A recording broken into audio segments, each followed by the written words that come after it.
नमस्कार। आज गुप्त नवरात्रि का 10वां दिन है यानी अंतिम दिन है। महाविद्या देवी कमला देवी यानी लक्ष्मी जी का दिन है। आज हम माता कमला देवी की कथा सुनेंगे एवं माता से प्रार्थना भी करेंगे। तो हर गर्भवती माता ध्यान देकर अवश्य सुने, शिशु को लाभ प्रदान होगा। संपन्नता, खुशहाली, वैभव, सौभाग्य, धन, यश का प्रतीक देवी कमला देवी 10वें स्थान पर विराजमान है। वह परम सौभाग्य प्रदाती है। जो जातक उनकी आराधना करता है वह उनका घर धन धान्य से भर देती है। नवरात्रि की तरह ही गुप्त नवरात्रि का समापन भी श्री कमला की आराधना से होता है। कमल के पुष्प पर विराजमान देवी कमला का संबंध कमल से है। कमल पुष्प पर आसीत होने के कारण उनका नाम कमला पड़ा। देवी को कमल का पुष्प बहुत ही प्रिय है। कमल कीचड़ और दलदल में खिलता है, यानी नकारात्मक परिवेश होने पर भी सकारात्मक के पुष्प खिल सकते हैं। स्वच्छता और पवित्रता देवी भगवती को अति प्रिय है। उनका एक अलग ही श्रीकुल है। उनको प्रकाश बहुत ही प्रिय है और अंधेरे से उनको नफरत है। वह नारायणी भी कहलाती है। भगवान विष्णु के साथ गमन करती है। वह प्रसन्न होती है जो तिजोरी भर देती है, लेकिन यदि अप्रसन्न होती है तो वह अपनी बहन अलक्ष्मी के साथ वह रंक भी बना देती है। देवी की आराधना तीनों लोकों में दानव, दैत्य, देवता तथा सभी मनुष्य करते हैं। आइए सुनते हैं माँ कमला देवी की कथा। यह कथा बहुत ही रोचक है, जो भगवान शिव और उनकी प्रथम पत्नी माता सती से जुड़ी हुई है। हालांकि उनकी दूसरी पत्नी माता पार्वती माँ सती का ही पुनर्जन्म मानी जाती है। कमला महाविद्या की कहानी के अनुसार एक बार माता सती के पिता राजा दक्ष ने विशाल यज्ञ का आयोजन करवाया था। राजा दक्ष भगवान शिव से द्वेष भावना रखते थे और अपनी पुत्री सती के द्वारा उनसे विवाह किए जाने के कारण क्षुब्ध थे। इसीलिए उन्होंने उन दोनों को इस यज्ञ में नहीं बुलाया था। भगवान शिव इस बारे में जानते थे, लेकिन माता सती इस बात से अजान थी। यज्ञ से पहले जब माता सती ने आकाश मार्ग से सभी देवी देवताओं ऋषि मुनियों को उस ओर जाते देखा तो अपने पति को उनका कारण पूछा। भगवान शिव ने माता सती को सभी सत्य बात बता दी और निमंत्रण ना होने की बात भी कह दी। तब माता सती ने भगवान शिव से कहा कि एक पुत्री को अपने पिता के यज्ञ में जाने के लिए निमंत्रण की आवश्यकता नहीं होती है।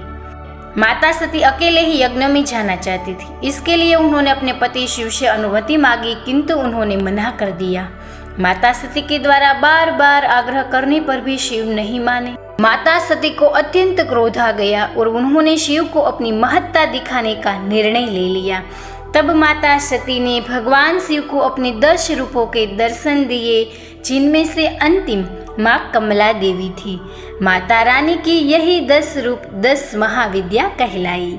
आइए अब हम माता कमला देवी को यानी लक्ष्मी जी को दोनों हाथों को जोड़कर माता से प्रार्थना करते हैं। हे माँ, आप तो महाशक्ति है, महाविद्या है, लक्ष्मी जी है, देवी कमला देवी है और आप तो साक्षात लक्ष्मी जी का ही स्वरूप है।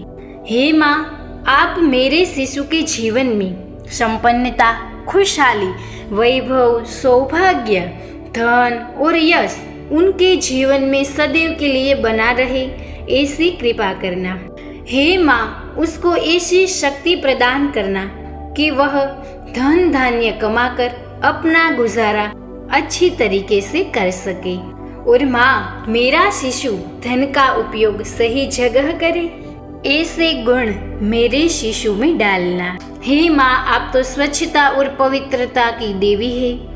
मेरे शिशु के जीवन में सदैव के लिए स्वच्छता और पवित्रता बनी रहे, इस आशा के साथ आपके चरणों में वंदना करती हूँ माँ।